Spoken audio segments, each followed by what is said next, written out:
আর অবশ্যই জাকাতের নিসাবে চলে এলে জাকাতটা বুঝিয়ে দিয়ে দাও। বর্তমান বাজারে যত মানুষ জাকাত দেয় তার থেকে বেশি মানুষ নিজের জাকাত নিজে খায়। হিসাব করে দেখুন কটা লোক জাকাত দেয়। সংসার চালানোর পরে যে টাকাটা বেঁচে যাবে 20, 30, 40, 50 হাজার যা বাঁচবে তার 2.5% আপনাকে জাকাত দিতে হবে। দিই না। আর যদিও বা কেউ এরকম করি, আমি গ্রামের ছেলে, ওই জন্য কথাটা জোর দিয়ে বলছি, কিছু মানুষ আছে দেখছি জাকাতের পয়সা দিয়ে শাড়ি কিনে নিয়ে, কটা লুঙ্গি কিনে নিয়ে গরিব মানুষদের মাঝখানে বিলি বন্টন করে দিল, দিয়ে বলছে আমার জাকাত দেওয়া হয়ে গেছে। জাকাত দেওয়ার তিনটা পদ্ধতিতে জাকাত। এক, আপনাকে জাকাতের নিসাবে এসে পৌঁছাতে হবে। 2, জাকাত একজন হিসাবকারীকে দিয়ে হিসাব করাতে হবে। বিনা হিসাবে যদি কোনো মানুষ জাকাত হিসাবে তার সম্পদের সব মাল যদি দান করে দেয় বা জাকাত হিসাবে দিয়ে দেয়, তবুও আল্লাহর নবী বলছেন জাকাত বলে গণ্য হবে না। নাম্বার 3, জাকাত যে বস্তুতে বসবে ওই বস্তুটাই জাকাত পানেওয়ালা লোকের হাতে তুলে দিতে হবে। এখন সবাই যদি ওকে শাড়ি কিনে দেয়, তো ঈদের দিনে ও যে লাচ্চা সময় কিনবে, গোশ মাছ কিনবে, ও টাকা পাবে কোথায়? সবাই যদি ওতে লুঙ্গি কিনে দিবে ওকে, তা ওরও তো নাতিপুতি থাকতে পারে কি পারে না? পারে। তা ও কি করবে? ওই জন্য আপনি জাকাত দেওয়ার পরে আপনার আসল যে টাকা থাকবে ওইটা থেকে কিছু শাড়ি জামা কাপড় কিনে গরিব দুস্থ মানুষদের ভিতরে বিলি বন্টন করে দেন, ওটা বড় বাহাদুরি। জাকাতের টাকা নিয়ে শাড়ি জামা কাপড় কিনে গরিব মিসকিনকে দেওয়া এটা বিশেষ কোনো বাহাদুরির ব্যাপার নয়, কারণ ওটা টাকাটা ওরই টাকা, আপনি শুধু বাজারে গিয়ে কিনে এনেছেন, এটাই ডিফারেন্স, আর কিছু নয়। জি, রাসূলুল্লাহ ছেলেটাকে বলছো না তাহুজ্জাল বাইত, এক কাজ করো, তোমার কাছে যদি মক্কা থেকে ফিরে আসার মতো টাকা যদি থাকে, আর মক্কায় তুমি যে থাকবে 40 দিন, এই 40 দিন তোমার পরিবার কিভাবে চলবে সেই পরিমাণ অর্থ তুমি তোমার বাড়িতে যদি থাকে, আর মক্কা থেকে যাওয়া আসার টাকা যদি তোমার কাছে থাকে, অবশ্যই তুমি একবার হজ করে নাও। ছেলেটা বলছেন আল্লাহর নবী আমি এর বেশিও করব না, এর কমও করব না, আমি কি জান্নাতে যাব? আল্লাহ রাসূল সাল্লাল্লাহু আলাইহি ওয়াসাল্লাম বলছেন অবশ্যই তুমি জান্নাতে যাবে। ভালো কাজ খুঁজে পাচ্ছেন না, তাই তো? এই দেখুন আপনাকে কয়েকটা ভালো কাজ বলে দিই যার বিনিময়ে জান্নাত। এবার একটা ভালো কাজ বলছি। মাস্টার আব্দুর রহিম সাহেব তিনি বলছিলেন যে ওনার কাছে বারবার অনেক অন্য সম্প্রদায়ের মানুষরা বলছেন যে আপনাদের কোরআনে তো পিতা মাতার ব্যাপারে অনেক কিছু বলা আছে, তা আপনি একটু বলবেন ওই ব্যাপারে। উনি সব আলেমদেরকেই বলেছেন, আলহামদুলিল্লাহ সবাই কম বেশি বলেছে কি বলে নাই? তবে এরই নাম বচনভঙ্গি, এরই নাম বলার ক্যাপাসিটি, আর কিছু নয়। এক একজন এক এক ক্যাপাসিটিতে বলে। তাহলে আমি 5টা ভালো কাজ বলে দিলাম, আমি মিনিমাম 30টা ভালো কাজ আমি হাদিস থেকে বলে দিচ্ছি, কোরআন থেকে। আপনার যদি ইচ্ছা হয় মানতে পারেন। 1, আচ্ছা বলুন তো সারা পৃথিবীতে সব থেকে দান করার ভালো জায়গা কোনটা? মসজিদ। আর একজন বলছে মাদ্রাসা। জি না, মাদ্রাসাও নয়, মসজিদও নয়। কোরআন কথা বলেছে আলাদা, কোরআন আলাদা কথা বলেছে। আমাদের এখানে সিস্টেম হচ্ছে কি যে কারোর চার বেটা, তা বাপরা মায়েরা বুড়ো বয়সে সব পালি বাড়ি সিস্টেমে খাচ্ছে না? এর বাড়ি 10 দিন, ওর বাড়ি 15 দিন, এর বাড়ি 20 দিন, খাচ্ছে না? খাচ্ছে। ঈদের দিনে সবাই নতুন জামা কাপড় পরছে। একটা ভালো কাজ কোরআন দিয়ে বলছি, সবাই নতুন জামা কাপড় পরছে, মসজিদের মাইকে তাকবীর হচ্ছে আল্লাহু আকবার, আল্লাহু আকবার, লা ইলাহা ইল্লাল্লাহ, আল্লাহু আকবার, আল্লাহু আকবার, ওয়ালিল্লাহিল হামদ। তাকবীর হচ্ছে মসজিদে, সবাই নতুন জামা কাপড় পরে ঈদগাহে যাচ্ছে। আর তোমার আব্বা তো গত বছরকার একটা লুঙ্গি ছিল, ওই লুঙ্গিটা পরে একটা হাতে লাঠি নিয়ে আস্তে আস্তে ঈদগাহে যাচ্ছে। আর তোমার মা উঠতে পারে না, কারণ বয়স হয়ে গেছে প্রায় 75। আর তোমাদের ভাইদের সবার দুতলা বাড়ি, ও সিঁড়ি দিয়ে উঠতে পারে না বলে মশারি টাঙিয়ে সিঁড়ির তলাতে ওকে রেখে দিয়েছে। ও গোসল করতেও পেল না। 4 বৌমা আছে, তারপরেও ঈদের দিনে দুপুর 12টা 1টা বেজে গেল, 12টা 1টা, সবাই গোশ পরেটা রুটি লাচ্চা সমী সবাই খাচ্ছে, শালা শালি আত্মীয় স্বজন সবাই এসেছে, কিন্তু ওর আব্বা সেই ফকিরের মতো মেন গেটের সামনে বসে আছে, কোনো নাতিপুতি একটু লাচ্চা সমী নিয়ে আসেও না। আবার যদি কেউ 2 পিস মাংস নিয়ে এলো, তা বড় বউ আমার বলে দিচ্ছে তো দাদুকে একটু কম করে খেতে বল, না তো আবার ডায়রিয়া হয়ে যেতে পারে, তখন ছোটছুটি কে করবে, একটু কম করে খেতে বল।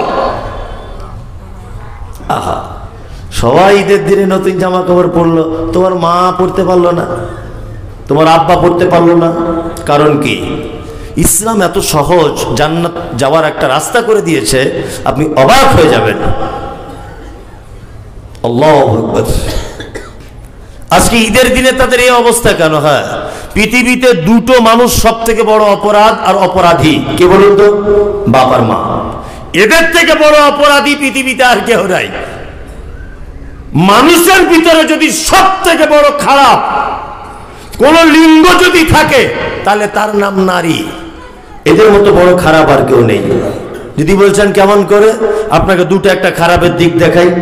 আপনার মা পাড়া গ্রামের মেয়ে, পাড়া গ্রামের মেয়ে, খুব পর্দাশীল, কারোর সামনে মুখ টুক দেখাতো না। আমরা দেখেছি ওই পূর্ব পাড়ার ওই আব্দুর রৌফ চাচার মানে বশিরের দাদি, আমি ছোটবেলা থেকে দেখেছি যে রাস্তাঘাটে কখনো যদিও বা নামাজ টামাজ পড়তে যেত, মুখ টুক কাউকে দেখাতো না, সবসময় মুখ ঢেকে রাখতো, সব সময়। এটা আমরা দেখেছি। খুব লম্বা চওড়া মেয়ে ছিল ওই বশিরের দাদি, আমাদের পূর্ব পাড়ার, কারোর কিন্তু মুখ দেখাতো না। একটা মারাত্মক গুণ ছিল, মারা গেছে, আল্লাহ তাকে জান্নাতবাসী করুক। ভালো গুণটা বলতে হয়, আল্লাহ রসুল এটা বলেছেন যে কারোর ভালো গুণ থাকলে তুমি বলো। ঠিক এইরকম পাড়া গ্রামের একটা মেয়ে, সে কারোর মুখ টুক দেখায় না, কিন্তু তার পেটে বাচ্চা। হসপিটালে গেল, ডাক্তার বাবুরা বলছে যে নরমালে বাচ্চা হবে না বা নরমালি হবে, তাড়াতাড়ি করে ওটির ভিতরে ঢোকাও, এ তো পেন শুরু হয়ে গেছে, এখনই বাচ্চা, তাড়াতাড়ি ঢোকাও। ঢুকিয়ে দিল। ডাক্তার বাবুরা বলছে শাড়ি খোলো, ব্লাউজ খোলো, সায়া খোলো, সব খুলে দিল। হ্যাঁ, পৃথিবীতে এর থেকে বড় অপরাধী আর কেউ আছে? যে তোমার মতো বদমায়ের ছেলেকে জন্ম দিতে গিয়ে বারাসাত হাসপাতালে পর পুরুষ ডাক্তারের সামনে তোমার মা উলঙ্গ হয়ে গেল, তার লজ্জাস্থান দেখিয়ে দিল, এটা তার জীবনের সব থেকে বড় অপরাধ। ঈদের দিনে তার এই করুণ অবস্থা কেন? তোমার মায়ের দ্বিতীয় বড় অপরাধ হলেই তোমার মা একটা ইনজেকশন নিজের শরীরে নিতে পারত না, তোমার মা ব্লেড দিয়ে নখ কাটতে পারতো না ভয়ে। কিন্তু তোমাকে যখন জন্ম দিবে বলে হসপিটালে গেল, ডাক্তার বলছে বাচ্চা সোজাসুজি থাকার কথা, বাচ্চা আড়াআড়ি করে লেগে গেছে। মা তখন কাঁদো কাঁদো কণ্ঠে, নরম কণ্ঠে বলছে, ডাক্তার বাবু, আমি জীবনে কোনোদিন ইনজেকশন আমার শরীরে দিইনি, আমি কোনোদিন ব্লেড দিয়ে আমার হাতের নখ পর্যন্ত কাটিনি, আমার প্রাণের বিনিময়ে হলেও আমার পেটে থাকা বাচ্চাটা আপনি পৃথিবীর আলো দেখিয়ে দেন, প্রয়োজনে আপনি আমাকে সিজার করুন। ধারালো ছুরি দিয়ে তোমার মায়ের পেট এক দিকটা চিড়ে দিয়ে তারপরে তোমাকে পৃথিবীর আলো দেখানো হলো। সেই যে তোমার মাকে মোটা সূচ দিয়ে আর মোটা সুতো দিয়ে সেলাই করে দেওয়া হলো, আজও পর্যন্ত জননী 70 বছর বয়সে উঠে এরকম ভাবে খাড়া হয়ে দাঁড়াতে পারে না, এটা তোমার মায়ের 2 নম্বরের বড় অপরাধ। তোমার মায়ের আজকে ঈদের দিনের অবস্থা এই কেন? তোমার মায়ের 3 নম্বরের অপরাধ, তোমার মা ছিল পাড়ার অপরূপা চরমা সুন্দরী। তোমার মাকে দেখে কোনজন? তোমার মায়ের হাঁটু পর্যন্ত কালো কুচকুচে চুল দুলে দুলে বেড়াতো, পাড়ার মেয়েরা তোমার মায়ের চুল দেখতে আসতো। তোমার মতো বদমাইশ ছেলেকে জন্ম দিতে গিয়ে হসপিটালের বেডে তোমার মায়ের কালো কুচকুচে চুল লাল রক্তে জমাট বেঁধে গিয়েছিল। এটা তোমার মায়ের 3 নম্বরের বড় অপরাধ। চিকিৎসা চিকিৎসা বিজ্ঞানীরা বলেছে প্রত্যেক শিশুকে তার মা দিনে 8 বার করে দুধ পান করায়, একবারে 250 গ্রাম করে দুধ পান করাতে হয়। কোরআনের ভাষাতে 30 মাস দুধ পান করাতে হয়। 50 টাকা যদি দুধের লিটার হয়, তাহলে একটা বাচ্চা তার মায়ের দুধ পান করে 90,000 টাকার। 90,000 টাকা দুধ পান করিয়েছে, এটা সে বড় অপরাধী। তোমার মা তার কালো চুল লাল রক্তে জমাট বাঁধিয়ে দিয়েছে, এটা তার জীবনের বড় অপরাধ। তোমার আব্বা মানে তোমাকে ভালো স্কুলে পড়াবে বলে তোমার আব্বা রিক্সা গাড়ি চালায়, 10টার সময়তে 10 টাকা খরচা করে না, তোমার জন্য টাকা জমিয়ে রাখে, তোমাকে আলামিন মিশনে পড়াবে, আল হেলাল মিশনে পড়াবে, তুমি কোনো ভালো জায়গায় একটা দায়িত্বশীল মানুষ হিসেবে জীবন গড়বে। তোমার আব্বা এই কাজ করেছিল, এই জন্য তোমার আব্বা বড় দায়ী। চলুন কোরআন কি বলছে? কোরআন বলছে ইয়াসালুনাকা মাযা ইউনফিকুন কুল মা আনফাকতুম মিন খাইরিন ফালিল ওয়ালিদাইন ওয়াল আকরাবিন ওয়াল ইয়াতামা ওয়াল মাসাকিন ওয়া বনিস সাবিল ওয়া মা তাফআলু মিন খাইরিন ফাইন্নাল্লাহা বিহি আলিম। আল্লাহর নবী সাল্লাল্লাহু আলাইহি ওয়াসাল্লামকে জিজ্ঞাসা করা হচ্ছে, নবী আপনি বলুন, সারা পৃথিবীতে আমরা যত দান করি, সারা পৃথিবীতে যত সাদকা করি, সারা পৃথিবীতে যত দানের জায়গা রয়েছে, মাদ্রাসা রয়েছে, মসজিদ রয়েছে, মক্তব রয়েছে, অনাথ আশ্রম রয়েছে, এতিম রয়েছে, দুস্থ রয়েছে, আপনি বলুন সারা পৃথিবীতে উত্তম দানের জায়গা কোনটা? নবীজি আবার কোরআন দিয়ে বলছেন কুল মান ফাকতুম মিন খাইরিন ফালিল ওয়ালিদাইন ওয়াল আকরাবিন ওয়াল ইয়াতামা ওয়াল মাসাকিন ওয়া বনিস সাবিল ওয়া মা তাফআলু মিন খাইরিন ফাইন্নাল্লাহা বিহি আলিম। নবী আপনি সারা পৃথিবীর মানুষকে বলুন, তোমরা যত জায়গায় দান করো, যত পদ্ধতিতে দান করো, পিতামাতার জন্য যে অর্থ ক্ষয় করো, তোমার আব্বা মায়ের জন্য যে টাকা ব্যয় করো, পৃথিবীতে অন্য কোন জায়গায় ব্যয় করলে এত নেকি পাওয়া যায় না। ইসলাম এ কথা বলেছে। পৃথিবীতে দুটো মানুষের মাধ্যমে জান্নাত পাওয়া যায়, তার মধ্যে আল্লাহ নবী সাল্লাল্লাহু আলাইহি ওয়াসাল্লাম বলেছেন হুমা জান্নাতুকা ওয়া নারুকা, তোমার আব্বা মায়ের কাছেই তোমার জান্নাত, তোমার আব্বা মায়ের কাছেই তোমার জাহান্নাম। আল্লাহ নবী সাল্লাল্লাহু আলাইহি ওয়াসাল্লাম এই কথা বললেন। আপনি এখন মাদ্রাসাতে 10 টাকা দান করলেন, নেকি হলো 10টা, ধরে নেন। বাড়ি যাবার সময় আপনার আব্বার জন্য একটা দাঁতন কিনে নিয়ে গেলেন, তারও দাম 10 টাকা, তারও দাম 10 টাকা। মাদ্রাসায় দান করলে নেকি হবে 10টা, আর বাপের জন্য দাঁতন কিনে নিয়ে গেলে নেকি হবে 10,000। 10,000। কিছু লোক আছে তাদের টাকা আছে বেশি, দেখছি সামনে গত বছরে ওমরা করে এসেছে, আবার আগামীতেও যাবে চিন্তা ভাবনা করছে, শুধু ওমরা হজ করছো। মানে কি? মানে ও এত ওমরা হজের পাগল হয়েছে যে শুধু ইন্ডিয়ান টাকা ওইখানে খরচা করে দিয়ে চলে আসছে, আর বাড়ি এসে বলছে এবারের সিস্টেম পুরো আলাদা, শুধু গল্প করছে।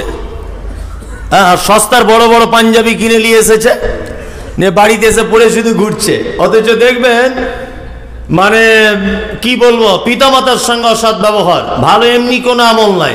টাকা হয়েছে কি করবে, প্লেনের টিকিট কেটে বারবার ঘুরে আসছে। আল্লাহ নবী সাল্লাল্লাহু আলাইহি ওয়াসাল্লাম বলেছেন আল জান্নাতু তাহতা আকদামিল উম্মাহাত, তোমার মায়ের পায়ের তলাতেই জান্নাত, তবে মায়ের পায়ের তলায় জান্নাত নেই।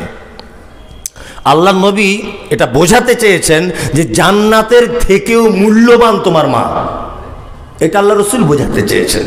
তাহলে এটা একটা ভালো কাজ বলে দিলাম। চলুন আরো কত ভালো কাজ আপনি নেবেন।